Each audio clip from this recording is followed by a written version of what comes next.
Hey guys, it's Mel here with Tech from My Perspective, and today I'm going to be reviewing the Archos 101 XS2 tablet. Now, I would like to thank Archos for sending this out for a review, and let's get into it. So here you can see this is the tablet itself. Has a plastic white shell, and just outside it looks quite nice, and this is running on Android 4.2 I believe. I'll double check that, but if you just go on to the settings, then you will be able to check it. Go into About Tablet, and here it says 4.2.2, so I can just keep tapping this and you'll get the Jelly Bean up, and this is pretty cool, although the Jelly Bean does nothing. You usually can play the game, but now it says 4.4.2 Jelly Bean. I believe you can't update this tablet to another version or change the version, and that is quite a shame. However, that's how things are. And here I'm going to show you quickly a boot test. So we're going to quickly restart this, reboot, so shutting down, and now it will turn on. So as it turns on, you can see Archos Entertainment Your Way. So this is obviously entertainment tablet. It features a quad-core 1.5 GHz, I think 1.5 GHz or 1.6, ARM Cortex A9 processor with a quad-core graphics processor as well. So it's a pretty powerful tablet. However, it's not Snapdragon, and I feel that this should have Snapdragon because I've tried gaming on this and it's not the best in terms of FPS. But if you try it on a Snapdragon one that's quad-core, then you'll also find a better performance. So that's already a flaw there, and you can still see it's turning on, it's taking its time, but it hasn't froze because there is some animation here. And finally it turns on, and here you go. So first thing I'm going to show you is actually the Geekbench Test. So here it says it's a 1.61 GHz processor actually.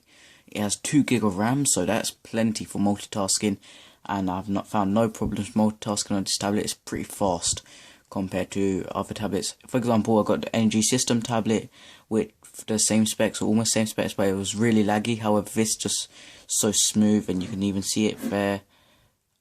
And this does support Google Now, I believe. And there's Google Now. Here you go. So now I'm going to actually show you the Geekbench test properly. Close Google, Geekbench, and run benchmarks.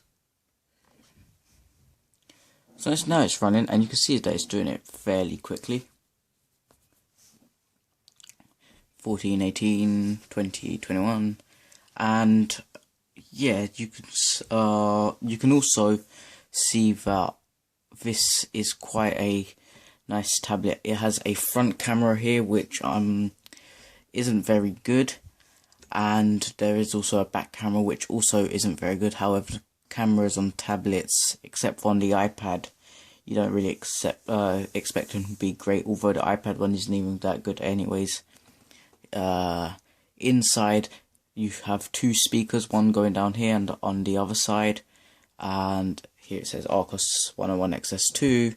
At the bottom you can see that there is a port here, and that is actually for a keyboard which is included, so you can actually make it look like a laptop properly. But I don't have a keyboard on me right now, so I can't show you that. And this does come in with a built-in Office app, so you can do like Word documents and stuff like that. At the side there is actually not much, but it's kind of thin.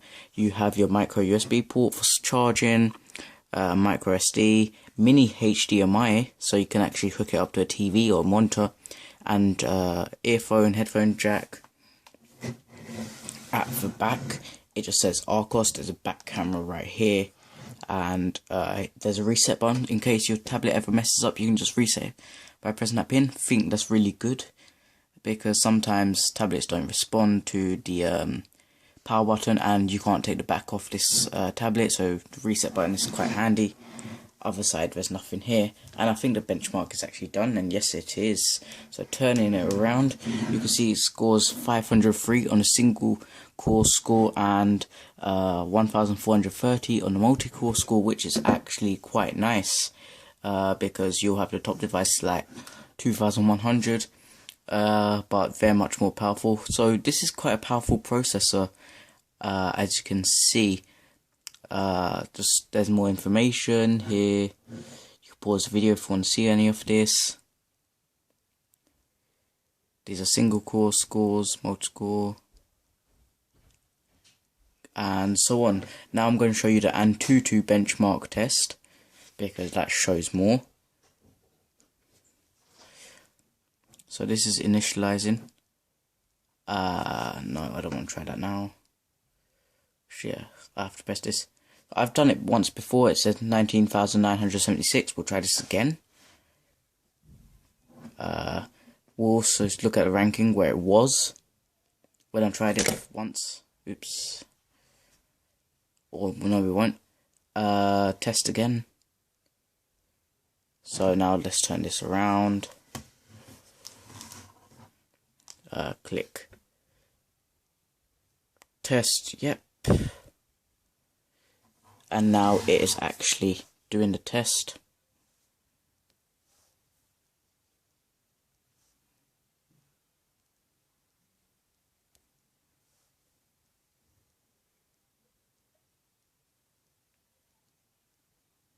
I'm actually going to turn this around so you can see it more. You can see that it says 14% here. Don't see what the camera's going bad. 21%. And it's just going. This one is actually better than Geekbench, I think, because it shows the test while you actually do it.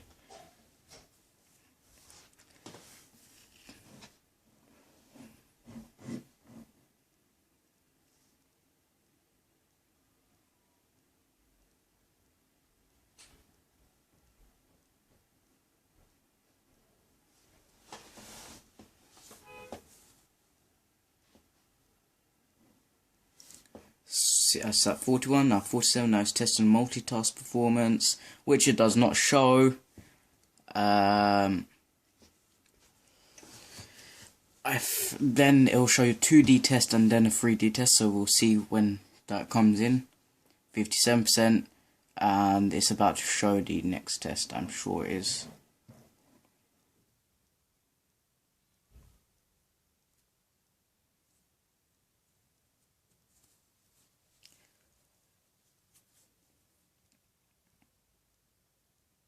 $67.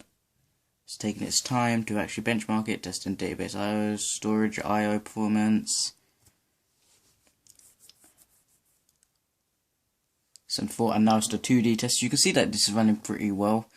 It codes with 2D games and stuff. This loads of Android signs, jelly beans, and I don't know what the blue stuff is. Then this is another 2D test, I think. And this is also running smoothly. However, the next test is where it actually fails when I last checked, because the Galaxy S4 did something like 32 FPS and this doesn't do very well. 13 FPS, 15 FPS, you can see it here. 16, 17, 15, 16, 17, 17, 17. Although games don't actually run like this, well, most don't. This is an OpenGL ES2 benchmark, so, and I believe we're on OpenGL 3 right now. So yeah, however, it isn't entirely accurate, I think. And there's the test done. So you're going to see that it's going to show the score and where it is in comparison with other devices.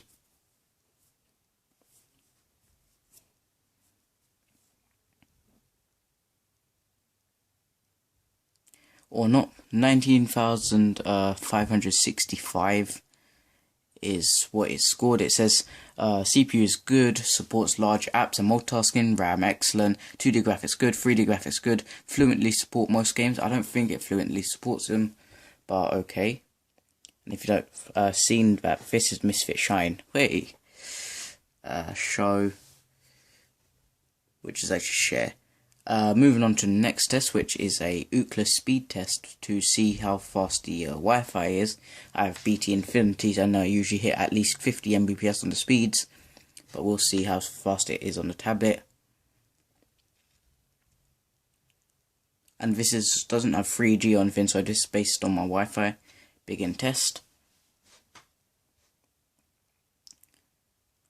We're hitting the 26 Mbps area, which is okay, because when I try it on my phone I usually get around like 33, and yeah, on the Nokia Lumia 1020 I also got around 40, I think, and the upload is quite there, so the internet is actually pretty decent on this, as you can see.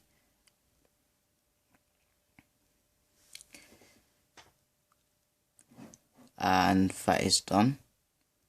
So it scored 28.02 Mbps on download and 14.16 Mbps on the upload. And now the last test, we'll quickly do it before I conclude with the review. Actually, there is one more, that's the video test and speaker test.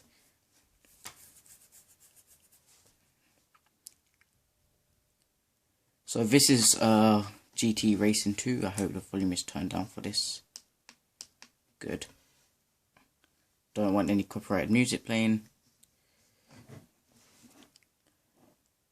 The load speed was fair, with a bit of lag, so on. Race.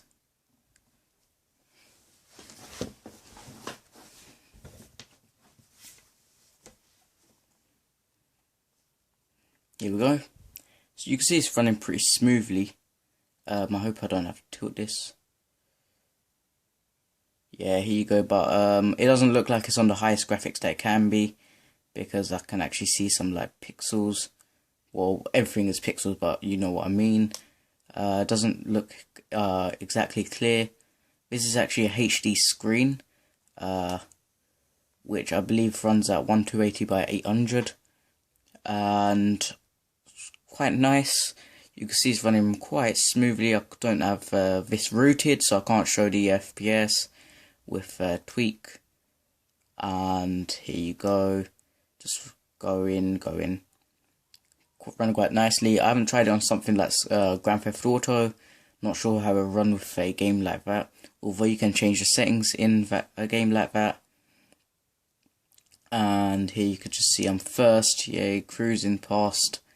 And I'll actually show you the speaker test in a moment, but if you want to just keep watching, then you can see if I just make turns, it's rendering everything fine, no lag issues, and I'm almost losing my place, and there's only one lap, and so on, blah blah. I think I've almost finished this, and I'll actually return once I have, because I want to finish this.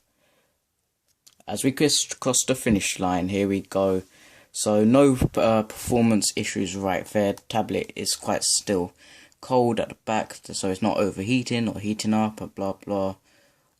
And here you go. I'm going to show the speaker test and then conclude with review. So far going on 14 minutes, quite long. However, I have showed quite a lot here. Should have split the videos, but I put it all in one. And now we're going to just find YouTube. We're going to go into Mahel YT.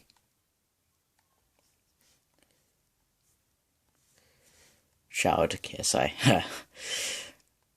Mahel YT. Here you go. Take from the perspective. We'll choose a video, for example, the Holly Smart Lamp unboxing. Advert, I can't show this.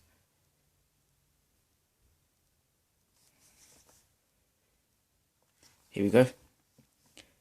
And now speaker test. I'm going to be unboxing Ollie and Renary Combs for sending this out for me to unbox and review. Quality is quite decent. HD is on. HD is off. On again. That I haven't seen before, and something that I haven't seen anything like it before. Speakers are okay, not the greatest, but it does. Video plays without no problem. Netflix also plays. I found on the Energy System tablet that Netflix does not play for some reason. There's so many problems with that tablet, but you'll see the review afterwards. And yeah, that is it for the video, guys, as I've showed everything I can. If you enjoyed the video, make sure to leave a like, comment below, and subscribe. This is Mahel here with Tech from My Perspective, reviewing the Archos 101 XS2 tablet, and I'm out. Peace!